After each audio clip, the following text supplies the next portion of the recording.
అక్షరం బీజాక్షరంపై బాసర గ్రామస్తులు నిరసనకు దిగారు. బీజాక్షరం వద్దు, అక్షరాభ్యాసమే ముద్దంటూ ఆందోళన చేపట్టారు. బాసర్లోని వేదభారతి పీఠం వరుస ఘటనలపైన గ్రామస్తులు సీరియస్ అయ్యారు.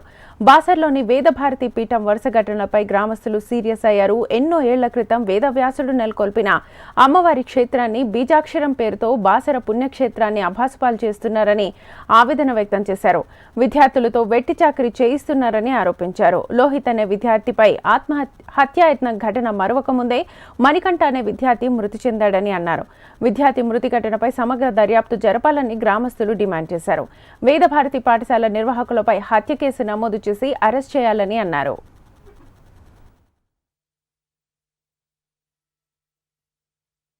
కొన్నేళ్లుగా ఇక్కడ వేదభారతి అని విద్యాపీఠాన్ని ఏర్పాటు చేయడం జరిగింది. విద్యాపీఠం అంటే వేదం అన్ని కులాలకు నేర్పుతాడంటే మేమందరం సంతోషించి ఆహ్వానించాము. కానీ వేదం నేర్పే దాని పక్కన వీళ్ళు వ్యాపారం చేస్తున్నారు. బీజాక్షరం అంటూ ఒకటి, మళ్ళీ గోదావరి దగ్గర ఆరతి అంటూ ఒకటి, అక్కడ ఆరతి చేస్తుండూ కాకుండా క్షుద్ర పూజలకు అక్కడ యజ్ఞాలు కూడా జరుగుతున్నాయి.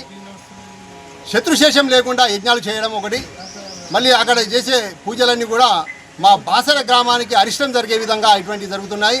అక్కడ హుండీ కలెక్షను, ప్లేట్ కలెక్షను, వివిధ సంపాదనే ధ్యేయంగా వారు చేస్తున్న కార్యక్రమాలు ఇవన్నీ ఆపాలి. మళ్ళీ ఒకటి అక్కడ వేదం నేర్చుకున్న పిల్లలు వాళ్ళతో వెట్టిచాకరీ చేస్తూ ఆల్రెడీ ఒక విద్యార్థి చనిపోయే స్థితిలో ఉన్నాడు, ఇంకో విద్యార్థి మాత్రం మొన్న చనిపోయాడు. ఇవన్నిటి కారణాలు ఏంటి? ఇవన్నీ కూడా ఆయనపై హత్య కేసును నమోదు చేసి ఆయన అరెస్టు చేసి ఆయన వెనుక ఉన్న వారిని కూడా అరెస్టు చేసి కేసును నమోదు చేయాలని మేము బాసర గ్రామస్తులమైన మేమందరం కోరుచున్నాము. ఇలాంటి హిందూ ధార్మిక కార్యక్రమాల చాటున ఈ సంపాదన అన్నది ఇది హేయకరమైన విషయము. ఇలాంటి విషయాలన్నింటినీ కూడా అధికారులు దృష్టి సారించి తప్పులను ఏవైతే ఉన్నాయో అవన్నింటినీ కూడా వెలికితీస్తూ వీళ్ళపైన క్రిమినల్ కేసులు నమోదు చేస్తూ వీళ్ళపై కఠిన చర్య తీసుకోవాలని మేము కోరుచున్నాం. అక్షరం బీజాక్షరంపై బాసర గ్రామస్తులు నిరసనకు దిగారు. బీజాక్షరం వద్దు, అక్షరాభ్యాసమే ముద్దంటూ ఆందోళన చేపట్టారు. ఇదే అంశానికి సంబంధించి ఫుల్ డీటెయిల్స్ మా ప్రతినిధి శ్రీనివాస్ అడిగి తెలుసుకుందాం. శ్రీనివాస్, బాసర పుణ్యక్షేత్రంలో గత 2-3 సంవత్సరాల క్రితం స్థాపించినటువంటి వేదభారతి విద్యాపీఠం వరుస ఘటనలు కలకలం రేపుతున్నాయి.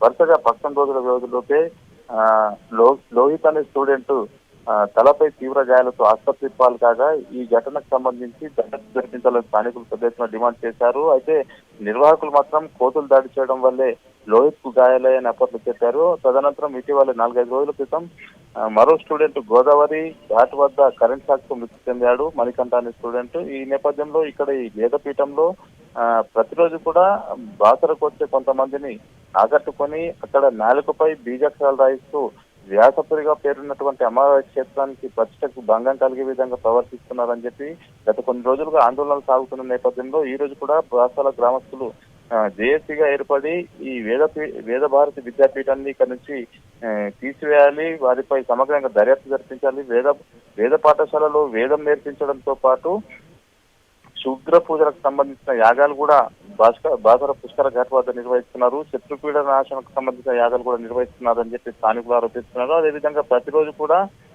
నిత్య గోదావరి హారతి పేరట వసూళ్లకు తెరలేపారనే ఆరోపిస్తున్నారు బాసర సంబంధించిన గ్రామస్తులు. అయితే ప్రస్తుతం అయితే దీనిపై గత ఏడాదిన్నర కాలంగా పెద్ద ఎత్తున ఆందోళనలు సాగుతున్నాయి. గ్రామస్తుల నుంచి పెద్ద ఎత్తున విమర్శలు కూడా వెలువడుతున్న నేపథ్యం. అయితే బాసర ఏదైతే వ్యాసపురిగా పేరుందో బాసరలో ప్రతిరోజు వచ్చే చిన్నారులకు పలకపైనే మాత్రం అక్షర శ్రీకారం చేయించడం అనేది గత కొన్ని ఏళ్లుగా ఆనవాయితీగా వస్తుంది. ఇందుకు భిన్నంగా ఈ వేద పాఠశాల ఏదైతే విద్యాపీఠం ఉందో ఇక్కడ నాలుకపై బీజాక్షరాలు రాయిస్తూ ఆకట్టుకునే ప్రయత్నాలు చేస్తున్నారు, వసూళ్లకు తెరలేపారని చెప్పి బాసర సంబంధించిన స్థానికులు ఆరోపిస్తున్న పరిస్థితి. వెంటనే అధికారులు చర్య తీసుకోవాలి.